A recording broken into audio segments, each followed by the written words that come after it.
Hello गाईस. तर पुढं माझ्यासोबत काय असं झालं की त्याची आयडिया मला पण नव्हती. अक्कलकोटमधून आता आपल्याला निघायचं होतं घरी. तर आपण एटोने स्टेशनला आलो. बस स्टँडवरून आपण सोलापूरची बस पकडली. सोलापुरात आल्यावर आपला मध्येच प्लॅन चेंज झाला. सोलापुरातून डायरेक्ट तुळजापूरची बस पकडून तुळजापूरमध्ये आलो की त्याची आयडिया मला पण नव्हती.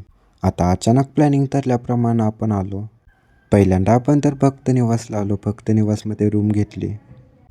आता इथं बाहेर गार्डनमध्ये वाघ होता, पण खरोखरचा नव्हता काय. दुसऱ्या दिवशी 4 वाजता उठून मंदिरात दर्शनाला गेलो. आता आपण पण पहिल्यांदाच आलतो त्याच्यामुळं मंदिरातलं काय आपल्याला माहीत नव्हतं. सकाळी लवकर आल्यामुळं सकाळी गर्दी काही नव्हती. एंट्रीला डाव्या सोंडाच्या गणपतीचं दर्शन घेऊन जायला लागतं. सकाळ सकाळी मंदिरात तर प्रसन्न वातावरण होतं. सकाळी आल्यामुळं 2-3 तासाचं दर्शनाला आपलं 10 ते 15 मिनटं लागली. तर मी खरं म्हणजे तुळजापूरचा प्लॅन चिंतामणी दगडासाठी केलेला, की जे इथं आल्यावर कौल लावायचं आणि उजव्या हाताला फिरलं तर आपला होकार म्हणून सांगतात. तर मी पण लावलेला आणि आपल्याला पण होकार आला. दर्शन तर व्यवस्थित झालं. आता आपल्याला जायचं होतं घरी. तुळजापूरमधून सोलापूरमध्ये आलो. सोलापूरमध्ये इस्लामपूरची बस पकडली. जाताना आपल्याला पंढरपूरचं पण दर्शन झालं. घरी पोचायला मला 4:30-5 वाजलेलं ती.